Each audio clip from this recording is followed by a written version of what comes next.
Before I start, the Carter children, my wife and I were sitting several rows behind you, and we were praying for you, and I was humbly reminded that it was 18 years ago, almost to the day, that our family sat in that very row and supporting my mom, and it was your dad and his great faith that supported my mom and gave her hope that week. He traveled with us for several days, and we were blessed, so thank you. God did a good thing when he made your dad. Jack, Chip, Jeff, Amy, Mr. President, Madam Vice President, former presidents, first ladies, members of the House of Representatives and the Senate, justices of the Supreme Court, distinguished guests, ladies and gentlemen. In the twilight of my dad's life, Dad and President Carter spoke by phone, and Dad asked President Carter if he would do a eulogy at Dad's funeral. President Carter graciously agreed, and then he also asked if Dad would deliver a eulogy at President Carter's funeral. Now, Dad was thrilled to agree. After that call, as you can imagine, both of them got off the phone and had a pretty good chuckle, considering which one of them would return in person to deliver that second eulogy. As you know, Dad died in 2006, and President Carter's eulogy continues to bring comfort, smile, laughter, joy, pride to our family. And thus, on behalf of my dad, it's an honor to share Dad's eulogy to his old friend. I can just see my dad getting his yellow legal pad out with his pen and writing this for his beloved friend. By fate of a brief season, Jimmy Carter and I were rivals. But for the many wonderful years that followed, friendship bonded us as no two presidents since John Adams and Thomas Jefferson. It is said that President Adams' last words were, "Thomas Jefferson still survives." Now, since Jimmy has a good decade on me, I'm hedging my bets by entrusting my remembrances of Jimmy to my son, Steve. According to a map, it's a long way between Grand Rapids, Michigan, and Plains, Georgia. But distances have a way of vanishing when measured in values rather than miles. And it was because of our shared values that Jimmy and I respected each other as adversaries, even before we cherished one another as dear friends. Now, this is not to say that Jimmy never got under my skin, but has there ever been a group of politicians that didn't do that to one another? During our 1976 contest, Jimmy knew my political vulnerabilities, and he successfully pointed them out.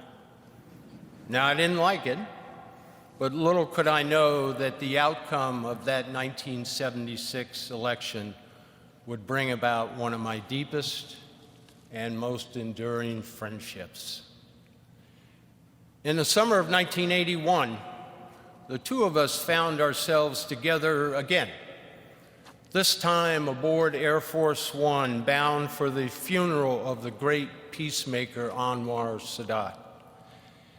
There's an old line to the effect that 2 presidents in a room is one too many.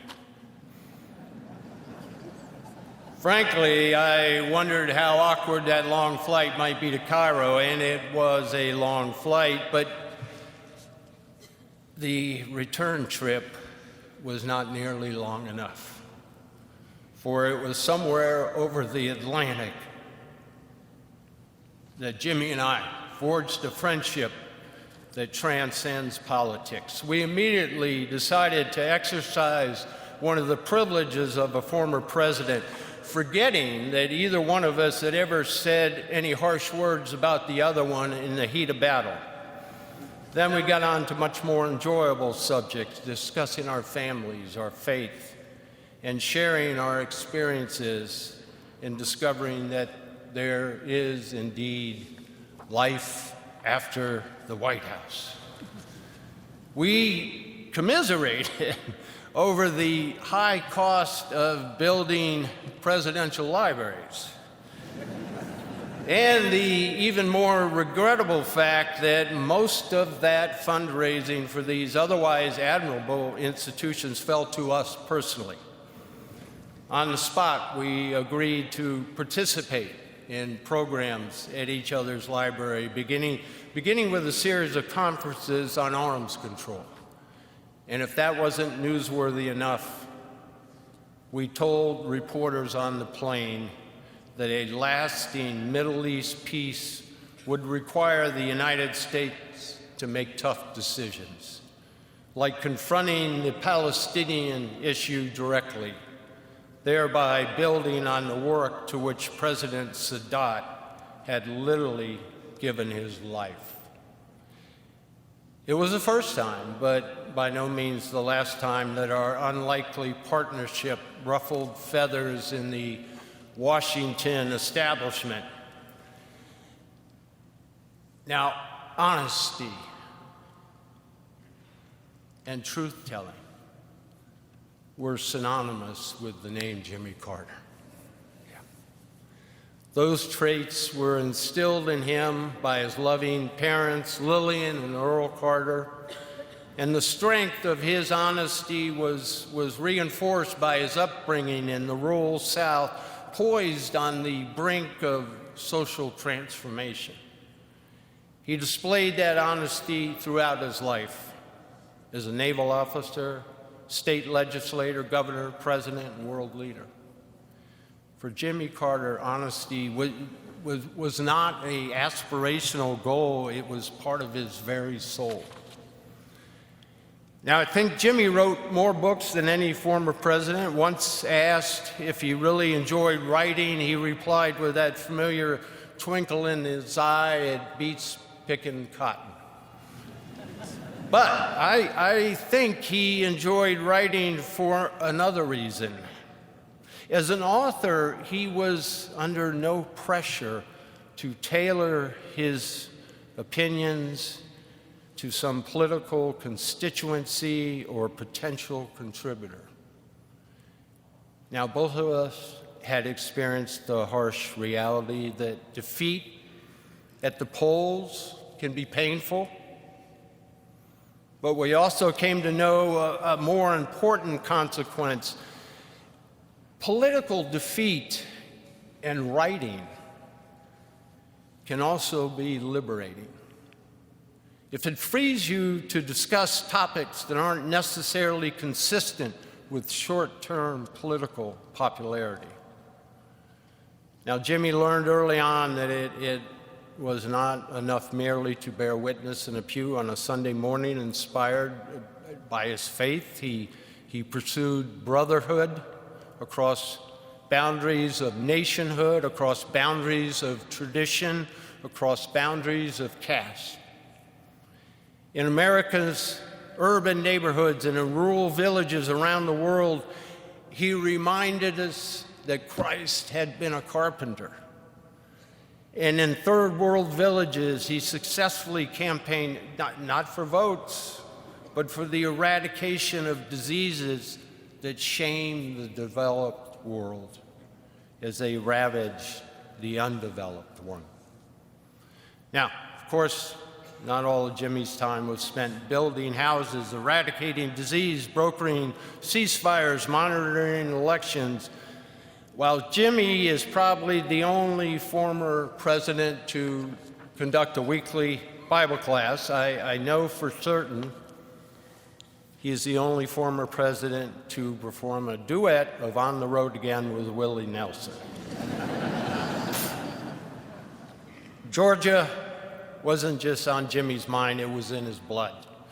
However far he traveled, he never forgot where he came home to, or where now, in the end, he would finally come home to.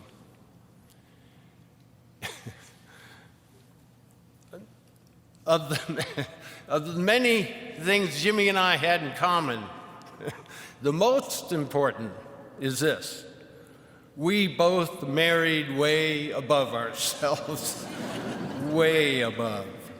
With Jimmy, every step of the way was his first lady from Plains. In a life rich with blessings, none was greater for Jimmy than the love he shared with Rosalind and the love the two of them shared with their children, grandchildren, great-grandchildren. Like Jimmy, Rosalind was and is a symbol of American compassion. Like no other First Lady in our history, Rosalind Carter is indeed a true citizen of the world. And she became a beloved friend to my wife Betty and me and to all the Ford family. While the Carter and Ford men were decidedly mixed record when it came to lobbying Congress, Rosalind and Betty were unbeatable in their advocacy for millions of people whom they brought out of the shadows of despair and shame. Now is a time to say goodbye, our grief comforted with the joy and the thanksgiving of knowing this man, this beloved man, this very special man. He was given the gift of years, and the American people and the people of the world will be forever blessed by his decades of good works. Jimmy Carter's legacy of peace and compassion will remain unique as it is timeless. The entire Ford family, we extend our love to you, and we add our prayers to the prayers of tens of millions of people around the world. May God bless and watch over this good man. May he grant peace to the Carter family as they say goodbye to a man whose life was lived to the fullest, with the faith demonstrated in countless good works, with a mission richly fulfilled, and a soul rewarded with everlasting life. As for myself, Jimmy, I'm looking forward to our reunion. We have much to catch up on. Thank you, Mr. President. Welcome home, old friend.